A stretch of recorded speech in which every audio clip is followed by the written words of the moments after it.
নমস্কার, আমি প্রত্যুষা। শুরু করছি উত্তরের বাও। প্রথমেই দেখে নিচ্ছি খবরের শিরোনাম। এক গৃহবধূর মৃতদেহ পুকুরে ভাসতে দেখে চাঞ্চল্য ছড়ালো এলাকায়।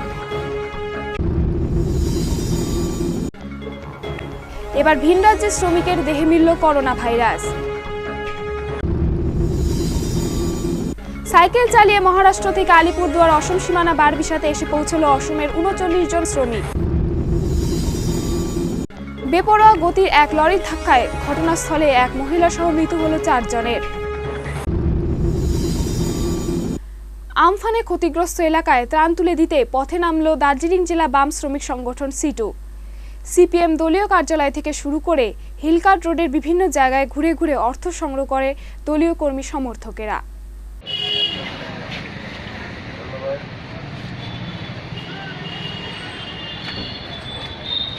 আপনারা জানেন যে আমাদের যে বর্তমান যে করোনা ভাইরাসের যে অসুখ যে মারাত্মকভাবে চলছে, তার মধ্যেই যে আমাদের আমফান যে সাইক্লোন হয়ে গেল, সেই সাইক্লোনের যে বিধ্বস্ত অবস্থা, যে সারা পশ্চিমবঙ্গ ব্যাপী সারা দেশব্যাপী যে ক্ষতি হয়েছে, সেই ক্ষতিগ্রস্ত মানুষদের পাশে দাঁড়ানোর জন্য আজকে সিআইটির উদ্যোগে আমরা এখানে সাধারণ মানুষের কাছ থেকে কিছু ত্রাণ সাহায্য করছি এবং সঙ্গে সঙ্গে আমরা রাজ্য সরকার এবং কেন্দ্রীয় সরকারের কাছে এটাকে দাবি করছি যে এই বিপর্যয়কে জাতীয় বিপর্যয় বলে ঘোষণা করতে হবে এবং সমস্ত মানুষের যাদের বাসস্থান উড়ে গেছে, যাদের ক্ষতিগ্রস্ত হয়েছে, তাদের যে ক্ষতিগ্রস্ত ফ্যামিলিকে সাহায্য করার জন্য খালি ঘোষণা নয়, প্রত্যেকটি মানুষের যে ক্ষতি হয়েছে, যে ঘরবাড়ি ভেঙে গেছে, যে চাষবাসে যে নষ্ট হয়েছে, সেই সারা বিপর্যয় জাতীয় বিপর্যয় ঘোষণা করে তাদের পাশে কেন্দ্রীয় সরকারকে সাহায্য পৌঁছে দিতে হবে,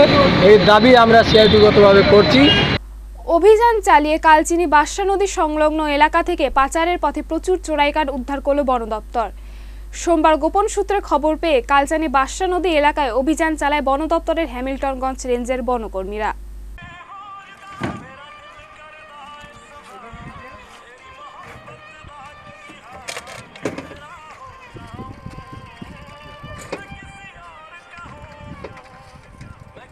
কোয়ারেন্টাইন সেন্টারে থাকা মুসলিম সম্প্রদায়ের মানুষদের ঈদ উপলক্ষে নতুন বস্ত্র প্রদান করল আলিপুরদুয়ার জেলা পরিষদের মেন্টর মোহন শর্মা। এদিন কালচিনি কৃষক বাজার কোয়ারেন্টাইন সেন্টারে যান মেন্টর মোহন শর্মা, রোগী কল্যাণ সমিতির চেয়ারম্যান অসীম মজুমদার, সরকারি সভাপতি প্রভাত মুখার্জি। কৃষক বাজার কোয়ারেন্টাইন সেন্টারে থাকা ১৩ জন মুসলিম সম্প্রদায়ের মানুষদের ঈদ উপলক্ষে নতুন বস্ত্র প্রদান করা হয়। এছাড়া জয়গা কোয়ারেন্টাইন সেন্টারে থাকা ৬ জন মুসলিম সম্প্রদায়ের মানুষদের নতুন বস্ত্র প্রদান করা হয়। মেন্টর মোহন শর্মা জানান, আমরা বিভিন্ন কোয়ারেন্টাইন সেন্টার পরিদর্শন করছি, ঈদ উপলক্ষে ছোট উপহার তুলে দিলাম। না, আমরা ঘুরতেছি, আমরা তো এলাকারই বাসিন্দা, আমাদের সব লোকরা এখানে আছে, দেখার দায়িত্ব আমাদের। সেই হিসাবে আমরা প্রত্যেকটা কোয়ারেন্টাইন সেন্টারে যাচ্ছি, ওদের অভাব অভিযোগ শুনলাম, এখানে খুব ভালো লাগলো, খুব ভালো অবস্থায় সবাই আছে। কিছু কিছু সমস্যা তো হবেই, বাড়ির মতন তো হবে না, সেটা ওদের বুঝালাম। কিছু এখানে আমাদের মুসলিম ভাইরাও ছিল, ওদেরকে কিছু আমরা লুঙ্গি টুঙ্গি, যেটা আজকে ওদের ঈদ, সেটা আমরা একটু দিলাম, সবার সঙ্গে কথা বললাম, যাচ্ছি, আবার আসবো।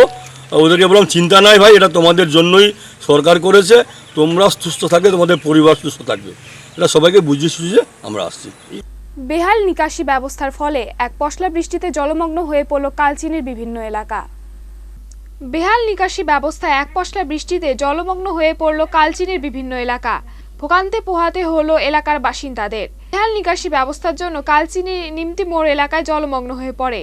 প্রধান সড়কে প্রায় হাঁটু অবধি জল হয়ে ওঠায় এতে ভোগান্তি হতে হয় বাসিন্দাদের।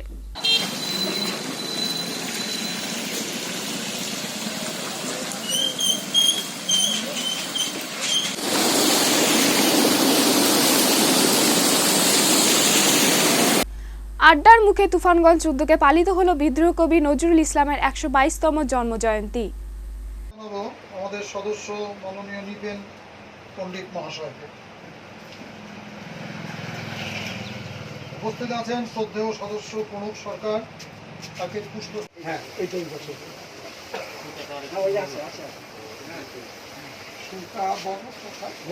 আমরা প্রতি বছরের মতো এবছরও বিদ্রোহী কবি কাজী নজরুল ইসলামের 122তম জন্মজয়ন্তী পালনে উদ্যোগী হয়েছি। আমরা আড্ডার মুখ প্রতি বছরই আমরা আড়ম্বরপূর্ণ অনুষ্ঠান করি, কিন্তু এবার আমাদের দেশে এবং বিশেষত বাংলায় পরপর দুটি দুর্যোগ আসাতে আমরা ক্ষুদ্র এই ঘরে সরকারি প্রচলিত নিয়ম মেনে আমরা বিদ্রোহী কবি কাজী নজরুল ইসলামের জন্মজয়ন্তী পালনে উদ্যোগী হয়েছি। আপনাদেরকে আন্তরিক আড্ডার মুখের পক্ষ থেকে আন্তরিক অভিনন্দন জানাই। সামরিক দূরত্ব বজায় রেখে সরকারি নিয়ম মেনে আলিপুরদুয়ার জেলায় ঈদ পালিত হলো। এদিন বিভিন্ন মসজিদে শুধুমাত্র হাতে গোনা 2-3 জন ঈদের নামাজ পড়ে সামাজিক দূরত্ব বজায় রাখে এবং সবাই ঘরে ঈদের নামাজ পড়ে। হ্যামিল্টনগঞ্জ বাজার জামা মসজিদের ইমাম আব্দুল জব্বার জানান, করোনা মোকাবিলায় আমরা সবাইকে নিবেদন করেছিলাম মসজিদে না এসে ঘরে ঈদ পালন করতে। মসজিদে আমরা শুধু 3-4 জন সামাজিক দূরত্ব বজায় রেখে ঈদের নামাজ পড়েছি। दरअसल बात है, जिस तरह हम लोग हर साल ईद की नमाज़ पढ़ते हैं जम्मे कसीर के साथ में, लेकिन इस मरतबा किसी बीमारी की वजह से जो है हुकूमत की तरफ से इजाज़त नहीं मिली है नमाज़ पढ़ने की, 2-4 लोगों की इजाज़त मिली है। इसलिए हम लोग कानून को उल्लंघन ना करते हुए जिस तरह से परमिशन मिली है उसी तरह से हम लोग यहाँ पर नमाज़ 2-4 लोगों में मिल के पढ़े हैं और अल्लाह तबारक व तआला से दुआ किए हैं कि जिस तरह से जो बीमारी पूरे हिंदुस्तान में और सारी दुनिया में फैली हुई है, अल्लाह ताला से दुआ करते हैं कि जो है इस बीमारी से सारी आलमी इंसानियत को जो अल्लाह ताला शिफा दे और इस बीमारी को जो है जल्द से जल्द उठा दे। লকডাউনে ঘরে থেকেই পালন করলেন নজরুল জন্মজয়ন্তী প্রাক্তন সাংসদ পার্থপ্রতিম রায়। বিদ্রোহী কবি কাজী নজরুল ইসলামের 122তম জন্মজয়ন্তী। এই দিনে আমরা কবিকে স্মরণ করছি তার লেখনের মাধ্যমে। আমাদের হৃদয়ে রবীন্দ্রনাথ, চেতনায় নজরুল।